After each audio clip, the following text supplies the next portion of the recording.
اگر آپ کو میری یہ ویڈیو پسند آئے تو like, comment and share, subscribe کرنا مت بھولیے۔ السلام علیکم دوستوں، جیسا کہ آپ لوگ جانتے ہیں ہم پڑھ رہے ہیں سیرت نبی صلی اللہ علیہ وآلہ وسلم۔ لیکن شروع کرنے سے پہلے میری آپ سب سے گزارش ہے کہ ایک دفعہ نبی کریم صلی اللہ علیہ وآلہ وسلم پر درود شریف پڑھ دیں، اور اس کے بعد جہاں بھی نبی کریم صلی اللہ علیہ وآلہ وسلم کا نام مبارک آئے وہاں پر درود شریف ضرور پڑھیں، اور اگر آپ درود شریف نہیں پڑھ سکتے تو کم از کم صلی اللہ علیہ وآلہ وسلم ضرور کہیں۔ تو چلیں شروع کرتے ہیں۔ اس کا باب نمبر 46 ہے، جس کا نام ہے نماز کی ابتدا۔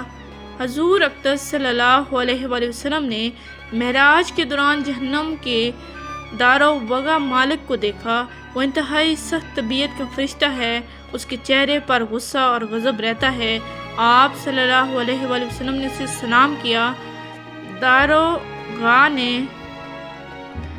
وغا نے سلام کا جواب دیا، خوش آمدید بھی کہا، لیکن مسکرایا نہیں۔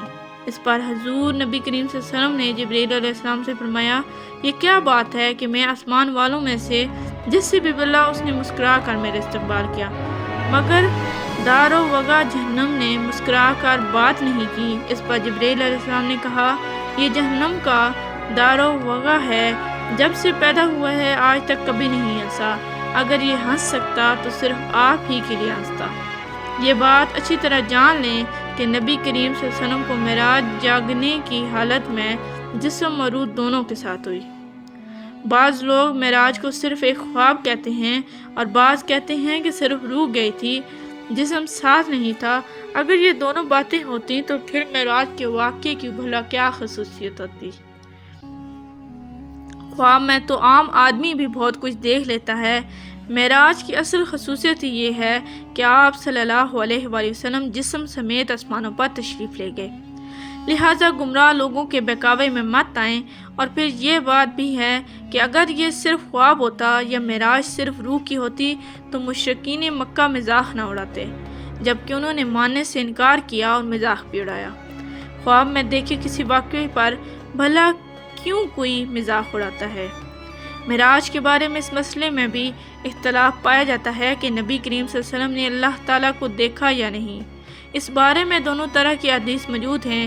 اس معاملے میں بہتر یہ ہے کہ ہم خاموشی اختیار کریں، کیونکہ یہ ہمارے اعتقاد کا مسئلہ نہیں ہے، نہ ہم سے قیامت کے دن یہ سوال پوچھا جائے گا۔ حضور صلی اللہ علیہ وآلہ وسلم سے ہم کلامی کے بعد آسمانوں سے واپس زمین پر تشریف لے آئے۔ جب اپنے بستر پر پہنچے تو وہ اسی طرح گرم تھا جس طرح چھوڑ کر گئے تھے، یعنی معراج کا یہ عجیب واقعہ اور اتنا طویل سفر صرف ایک لمحے میں پورا ہو گیا۔ یوں سمجھیں کہ اللہ تعالیٰ نے اس دوران کائنات کے وقت کی رفتار کو روک دیا، جس کے باعث یہ معجزہ نہایت تھوڑے وقت میں مکمل ہو گیا۔ معراج کی رات کے بعد جب صبح ہوئی اور سورج ڈھل گئے تو جبرائیل علیہ السلام تشریف لائے۔ انہوں نے امامت کر کے آپ صلی اللہ علیہ وسلم کو نماز پڑھائی تاکہ آپ صلی اللہ علیہ وآلہ وسلم کو نمازوں کے اوقات اور نمازوں کی کیفیت معلوم ہو جائے۔ معراج سے پہلے آپ صلی اللہ علیہ وسلم صبح شام 2 رکعت نماز ادا کرتے تھے اور رات میں قیام کرتے تھے، لہٰذا آپ صلی اللہ علیہ وآلہ وسلم کو 5 فرض نماز کی کیفیت اس وقت تک معلوم نہیں تھی۔ جبرائیل علیہ السلام کی آمد پر حضور صلی اللہ علیہ وآلہ وسلم نے اعلان فرمایا کہ سب لوگ جمع ہو جائیں۔ چنانچہ آپ صلی اللہ علیہ وسلم نے جبرائیل علیہ السلام کی امامت میں نماز ادا کی، اور صحابہ کرام رضی اللہ تعالیٰ عنہ نے آپ کی امامت میں نماز ادا کی۔ یہ ظہر کی نماز تھی۔ اس روز اس کا نام ظہر رکھا گیا، اس لیے کہ یہ پہلی نماز تھی جس کی کیفیت ظاہر کی گئی تھی۔ چنانچہ دوپہر کو عربی میں ظہیرہ کہتے ہیں، اس لیے یہ بھی ہو سکتا ہے کہ یہ نام اسی بنیاد پر رکھا گیا ہو کیونکہ یہ نماز دوپہر کو پڑھی گئی۔ اس نماز میں آپ نے 4 رکعت پڑھائی اور قرآن کریم آواز سے نہیں پڑھا۔ اس طرح عصر کا وقت ہوا تو عصر کی نماز ادا کی گئی، سورج غروب ہوا تو مغرب کی نماز پڑھی گئی۔ یہ 3 رکعت کی نماز تھی۔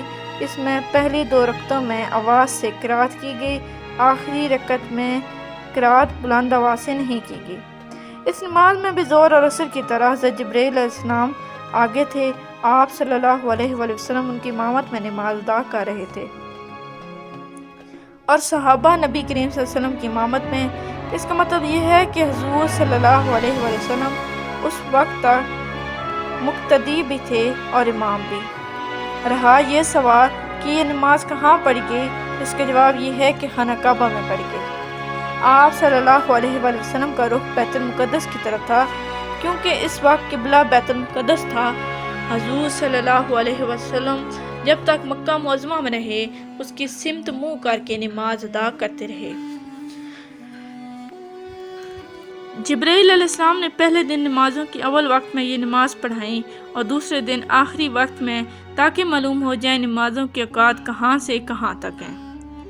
اس طرح یہ 5 نمازیں فرض ہوئیں اور ان کے پڑھنے کا طریقہ بھی آسمان سے نازل ہوا۔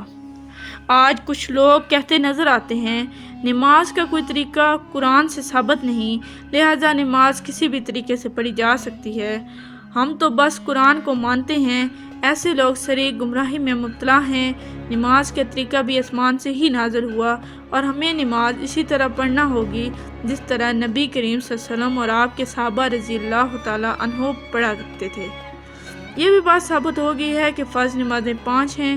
حدیث کے منکر 5 نمازوں کا انکار کرتے ہیں، وہ صرف 3 فرض نمازوں کے قائل ہیں۔ لوگوں کو دھوکہ دینے کے لیے وہ کہتے ہیں کہ قرآن مجید میں صرف 3 نمازوں کا ذکر ہے، حالانکہ اول تو ان کی یہ بات ہے ہی جھوٹ۔ دوسرا یہ کہ جب حدیث سے 5 نمازیں ثابت ہیں تو کس مسلمان کے لیے ان سے انکار کرنے کی کوئی گنجائش نہیں رہتی۔ 5 نمازوں کی حکمت کے بارے میں علماء نے لکھا ہے کہ انسان کے اندر اللہ تعالیٰ نے 5 حواس یعنی 5 حصے رکھے ہیں۔ انسان گناہ بھی انہی حصوں سے کرتا ہے، یعنی آنکھ، کان، ناک، منہ، اعضاء اور جوہرہ یعنی ہاتھ پاؤں۔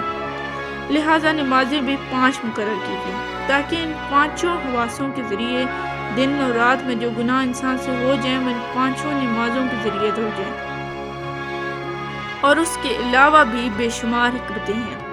یہ بھی یاد رکھیں کہ معراج کے واقعے میں حضور صلی اللہ علیہ وسلم کا آسمانوں میں پر جانا ثابت کرتا ہے کہ آسمان حقیقت میں موجود ہے۔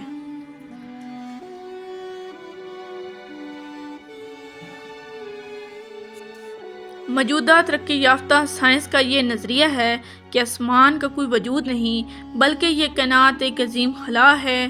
انسانی نگاہ جب تک جا کر رک جاتی ہے، وہاں اس خلا کے مختلف روشنیوں کے پیچھے ایک نیلگوں حد نظر آتی ہے۔